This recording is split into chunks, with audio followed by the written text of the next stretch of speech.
Ya, perkenalkan, nama saya Luciana Lukis sebagai konselor Anda. Tugas saya di sini untuk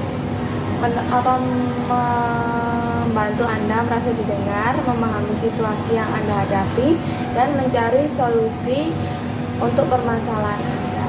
Nah, saya dengar-dengar katanya Anda itu merasa iri dengan saudara Anda. Itu kalau boleh tahu itu karena apa ya? Boleh diceritakan lebih lanjut? Gimana ya? Itu bermula dari saya punya adik. Iya. Adik saya ada dua, sedangkan adikku yang pertama itu kelas 1 SMP. Dia itu mengikuti klub voli. Klub voli, habis ekskul voli dulu, habis itu ikut klub voli. Dan semua itu kan pastinya didanai oleh orang tua saya. Oh iya. Dulu ketika aku dalam hal yang serupa, aku ikut ekskul voli. Cuma aku tidak didanai oleh orang tua. Oh, tidak difasilitasi. Betul. Tidak ada dukungan juga. Betul. Tidak ada dukungan, tidak ada apresiasi. Pokoknya ya berbanding jauh lah sama adikku. Adikku di fasilitasi bola, alat yang jersey, untuk alat yang lompat-lompat itu semuanya tuh didanai. Sedangkan aku yang enggak, udah lepas gitu aja, jadi pure hanya di sekolah aja. Jadinya kan untuk perkembangan memang sedikit susah ya, apalagi kan cuma ekskul kan ya cuma gitu doang lah ya. Biasa pertemuan kan satu Cuma atau dua kali gitu. Dan kadang itu kan nggak efektif gitu loh. Iya benar. Apalagi kadang itu tergantung coachnya, bisa datang apa enggak. Nah, adikku ini bisa dibilang perkembangannya sangat pesat ya. Dari awal yang dia nggak bisa apa-apa sampai sekarang dia mau sparring atau bisa bilang tanding. Tanding. Dia sudah mau menjadi atlet yang ya lumayan profesional lah ya, bisa dibilang seperti itu. Dan itu tuh benar-benar disupport banget. Sedangkan aku kuliah pun itu sebenarnya ya mau nggak mau sih, nggak ada apresiasi juga, nggak ada dukungan juga. Ya mungkin dalam hal ekonomi mungkin memang didukung penuh, tapi dalam hal mental seperti apresiasi itu tuh kurang kalau menurutku. Aku butuh pengakuan sebetulnya itu. Aku butuh apresiasi dari mereka, bukan dari orang lain sebenarnya. Aku hanya butuh apresiasi dari mereka. Berarti kamu ingin diperlakukan sama, ya nggak harus sama sih, tapi kayak misalnya apa yang kamu lakukan harus diapresiasi. Aku ini pernah melakukan ini, kok aku nggak diapresiasi, kayak wah kamu hebat, kamu gini yang gitu ya. Nah, kalau boleh tahu bagaimana kamu ingin diperlakukan agar merasa lebih dihargai? Aku ingin diperlakukan hal yang sama. Aku ingin diapresiasi, mungkin aku ingin diperlakukan sama seperti adikku, bukan sama yang bagaimana, tapi aku ingin diperlakukan sama lah intinya. Saya perhatikan kamu sering membanding-bandingkan dirimu dengan adikmu. Apa yang sebenarnya kamu merasakan saat kamu membandingkan? Dari cerita tadi kan kamu kan sedikit dibandingkan dengan anggapannya kayak adikmu ikut ekskul voli, kamu juga ikut, tapi kamu tidak didanai seperti adikmu. Kayak kamu tuh agak jomplang sedikit lah, kayak kok aku tidak diperlakukan sama. Jadi kamu kan merasa iri toh. Nah itu tuh apa yang sebenarnya kamu rasakan saat kamu di posisi seperti itu? Yang jelas yang pertama kali itu sedih, tapi sedihnya sedih yang marah, bukan sedih yang betul-betul sedih gitu. Terus sedihnya sedih yang marah, iri, kesal, pasti. Oh ya, karena kan sama-sama apa ya anaknya, tapi kok sedikit dibedakan gitu. Iri itu wajar, rasa iri itu wajar, apalagi kamu tuh merasa kurang diperhatikan, kurang diapresiasi, ya kan? Saya juga pernah merasa iri dengan saudara saya. Waktu itu sedikit cerita ya, sekolah saya itu baru dibangun 3 atau 4 tahun gitu. Saya angkatan keempat kalau nggak salah. Itu tuh sekolah saya masih belum membutuhkan semacam ponsel, terus laptop, itu masih belum butuh. Tapi saudara saya, adik dan kakak saya tuh sekolahnya sudah menggunakan itu dari lama. otomatis kan mereka difasilitasi lebih dulu. Saya merasa iri, kok saya dapat, padahal saya lebih tua gitu, kenapa saya nggak dapat gitu. Terus waktu saya SMA, saya kan butuh HP, saya butuh laptop, ternyata saya difasilitasi. Saya berpikir, oh ternyata orang tua saya itu memberikan fasilitas itu tergantung kebutuhan yang saya butuhkan. Misalnya waktu SMP saya nggak butuh HP, laptop tuh karena sekolah saya juga baru, jadi cara belajarnya sedikit tertinggal daripada sekolah-sekolah lainnya yang sudah berdiri lebih dulu daripada sekolah saya kan.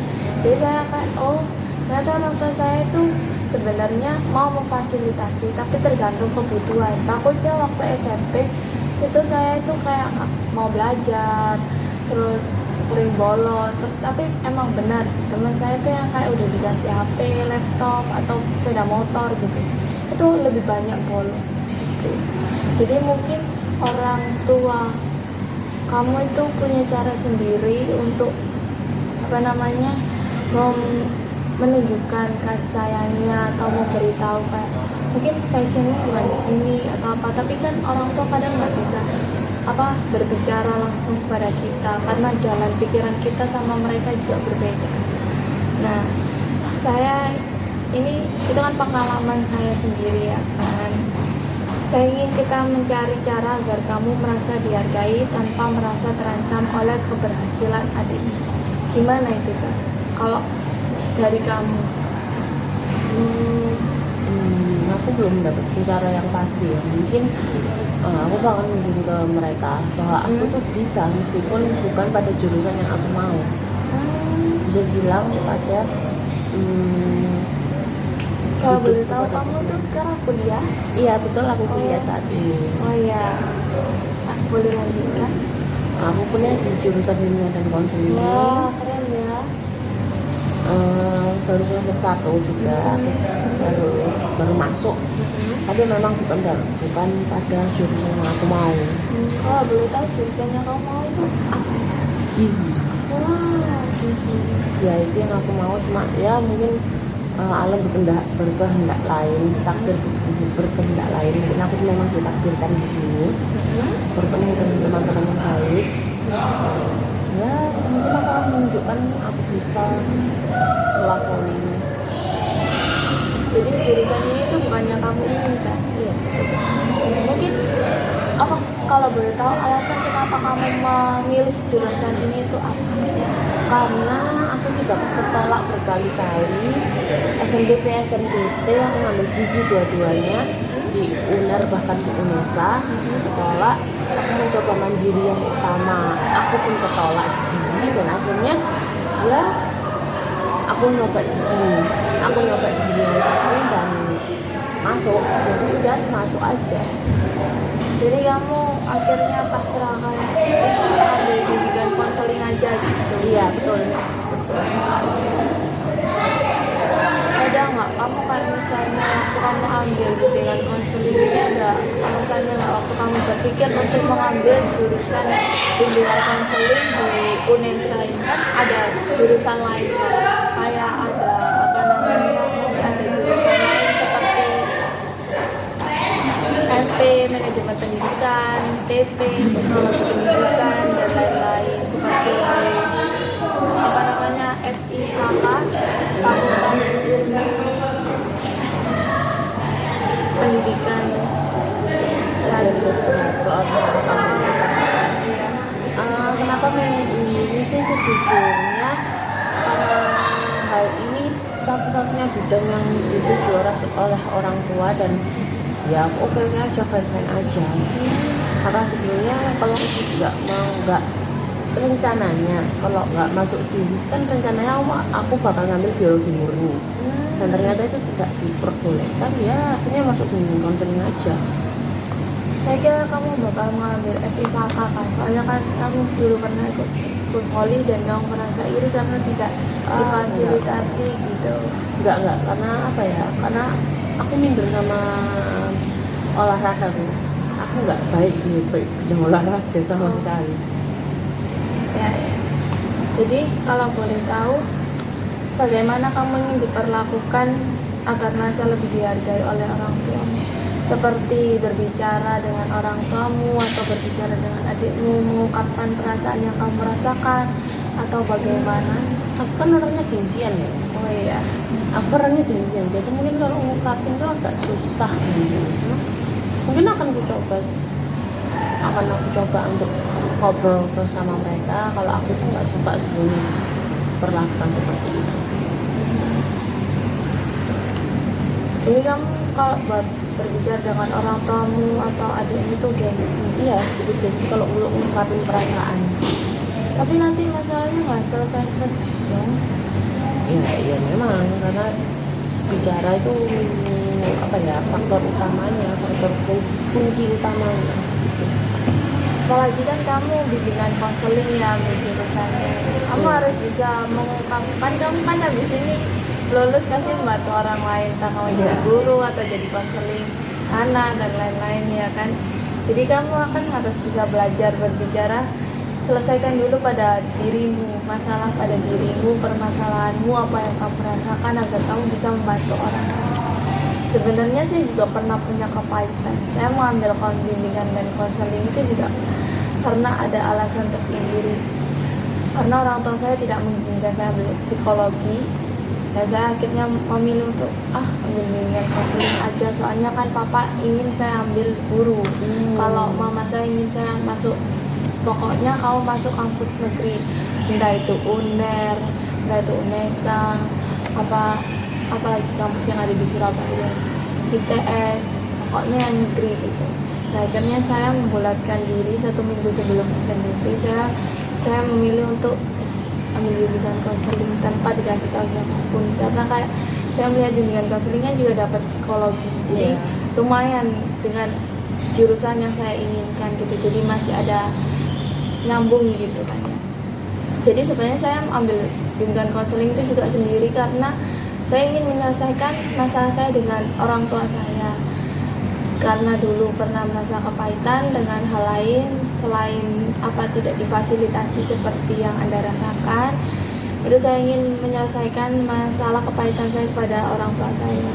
Jadi sebelum saya bisa menjadi guru atau menjadi konseling untuk membantu orang lain, saya ingin membantu diri saya sendiri untuk keluar dari masalah yang saya hadapi, yang saya rasakan, yang tidak pernah saya ungkapkan ke orang lain. Jadi kayak bagaimana masalah ini tidak mengganggu jalan hidup saya. Saya awalnya ya itu ngobrol dengan orang tua saya itu sedikit susah. Saya juga orangnya gengsian, kalau udah ngobrol seperti ini tuh rasanya mau menangis gitu.